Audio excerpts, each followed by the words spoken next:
Hey, what's up, everybody? Big D here, and you guys are about to watch the top 10, my top 10 best films of 2014. I hope all of you enjoy. This is basically on my personal opinion, so don't take it as, oh my god, seriously, you didn't like this, but he rated this higher. It's just what I think really deserves in quality wise, of creativity wise, of is it something new? Is it something bold? Is it something I haven't seen in a long time, or is it something that could start a new, revolution or making for Hollywood movies and indie movies overall? Just movies overall, man. So I hope all of you enjoyed. It's pre-recorded. It's messaging with photos, and just talk about it, man. Thanks so much. Hope all of you enjoy. Let me know what your top 10 best movies of 2014 are down below. I'm working on top video games and top TV shows right now. So for 2014, subscribe for more. Thanks so much. Happy New Year's, everyone. Peace and love. Number 10, Fury. This action-packed World War II drama movie is definitely, I just felt it was one of the refreshing parts of 2014, especially for October. Brad Pitt, Michael Pena, John Bernthal. It had a great cast. Shia LaBeouf. It had outstanding performances. Also, it's directed by David Ayer. I believe that's his name. I may get it wrong. David Ayer. And he's directing the Suicide Squad. And he proved in this movie that he knows how to handle action, and he knows how to handle dialogue and character customization, and he knows how to bring the emotions to the table. So definitely, if you have not seen Fury, please go see it right now, because it's definitely emotional and heartbreaking and gives you a little glimpse of how World War II actually was.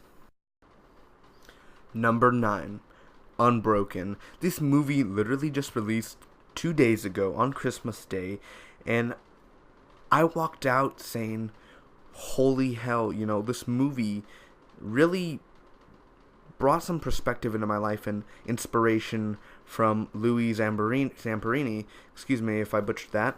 But just Angelina Jolie brought something of directing and artwork to it, and the World War II. It's another World War II just like Fury, but it takes a different take on it. The army and the flying, and it just the camps, and it's intense, and the acting was spot on. It made me cry. It made everyone cry in theater. It's one of those films where you just say, wow, why didn't this come out earlier? This should get Oscar buzz, but sadly I think it's a little bit too late for that. But it's definitely a film worth watching. It's one of those where it could be played in a history class for sure. Number 8, Neighbors. Yes, that Neighbors, the one with Seth Rogen and Zac Efron. I think it is probably the best comedy of the year, or at least close to it, but just something about it, man. Just the chemistry between Zac Efron and Seth Rogen and Rose Byrne and the baby and the fraternity. It was just something new that I haven't seen in quite some time, where they brought a new perspective, and it made me laugh. They had Game of Thrones references. They had many different references. This is the only comedy, like straight out comedy on my list, but I definitely think it deserves to be watched if, you're looking for a good comedy with friends and popcorn and everything. Not for kids, but definitely grown-up comedy. This movie is it, and I could watch it 24/7. I want to watch it again, and just personally, I think it was one of the best comedies of the year, and it deserves to be on one of the best films of the year. Number 7, Guardians of the Galaxy. Marvel's, death-defying new series or a new franchise that could have plummeted to the ground, could have burned to the ground, but it ended up being like the top grossing superhero or action movie of the year. It's phenomenal, man. Now, it didn't take number 1 obviously because it's not Oscar. It didn't have that quality, but for an action movie and for just laugh out loud fun, it was something new. It was like a new Star Wars, but it's Marvel Star Wars, and it brought something to the screen. Dave Bautista, he showed more of his acting skills. Bradley Cooper and the voice acting and the voice role, and I am Groot. Just all that, and Rocket. It definitely brought something that I haven't seen in a very long time, and it's something to be watched from generation to generation. Number 6, X-Men Days of Future Past. This is probably my number one superhero movie of the year, technically, because I'm a huge X-Men fan, but just James McAvoy's acting, the chemistry between the First Class and the original trilogy X-Men, just seeing them on the same movie and same screen, it literally makes me want to cry with joy. This movie was the best X-Men movie up to date. Just the acting and the action and the effects. The effects were beautifully done, and it's definitely one of those films that you don't want to say too much because you want people to see. And Peter Dinklage being added into it, it's just one of the best films of the year and best action film in decades. Number 5, Edge of Tomorrow.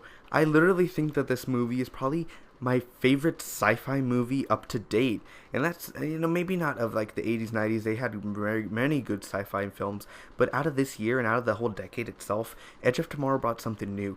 The beautiful Emily Blunt and Tom Cruise in a movie together, it just fits so well. The action was so new, and just the concept like of a Groundhog's Day, but in action, literally had me laughing. It had the comedy to it, it had the action, it had great film, and it's definitely an underrated film. Go see Edge of Tomorrow. I recommend it, man. Number 4, Dawn of the Planet of the Apes. I've literally seen this movie 4 times. Okay, I may be lying. I think it's 2 times, but I felt like I've seen it 4 times. It's just one of those films where I could see over and over again.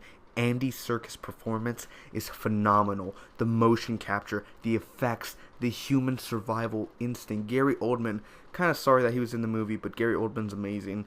Just this movie itself is one of those movies where you have to watch it. It's one of those films that defined 2014, and it definitely needs to be, it's Oscar worthy, I'm not gonna lie. The acting and the writing and the director, I believe Matt Reeves, so good, so great. Please, if you have not seen this movie, watch it. Number 3, Lone Survivor. This movie is literally underrated. When Lone Survivor came out, no one was talking about it. Mark Wahlberg, frickin' Ben Foster, Eric Bana, Taylor Kitsch, and Emil Hirsch.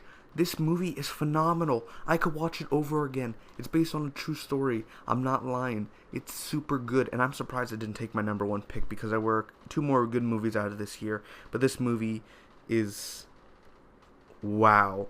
The action and the performance of the actors, you cry. You're silent throughout the whole film until the end when you just stand up and applaud. Please do yourself a favor and watch this movie, my friends. Number 2, Birdman.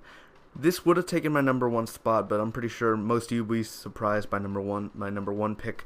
But Birdman, Michael Keaton, he's back. I love Michael Keaton. If you've seen Night Shift or Batman or Beetlejuice, it's just amazing. Birdman is just the directing, making it look like one shot was perfect. The writing, Edward Norton, the cast itself, it just brought everything to life in the Broadway atmosphere of it. Definitely, this film is a must-watch, and it brings so much heart into it, and you could feel how much the actors have put into this film and the movie and the project itself. Number 1, Gone Girl. This movie is probably obviously it's number 1, my favorite movie of the year. I want to see it again. Just Ben Affleck. I'm a huge Affleck fan. Hashtag Affleck. Hashtag Batman forever. Just himself, man. I love David Fincher's directing. Just the mysteriousness behind it. It actually shocked me. I didn't actually read the book, thank God. And, because the ending left you wondering, and it left you happy, or it also left you mad, and it just made you think the whole time, and you were a detective throughout the whole movie. It immersed you in there. So for sure, Gone Girl is a definitely pick up Blu-ray for me. Thank you guys for watching my top 10 best films of the year. Hope all of you enjoyed. Going down: number 10, Fury; number 9, Unbroken; number 8, Neighbors; number 7, Guardians of the Galaxy; number 6, X-Men Days of Future Past; number 5, Edge of Tomorrow; number 4, Dawn of the Planet of the Apes; number 3, Lone Survivor; number 2, Birdman; and number 1, Goon Girl. Thanks so much for watching again, guys. Tell me your top 10 favorite movies of 2014. As always, see my top 10 worst films of 2014, and I'm going to be making top 5 best video games of 2014, as always, top 10 best TV shows of 2014 as well. Thanks again, feel free to subscribe, hit that like button, may the Spock be with you always, my friends.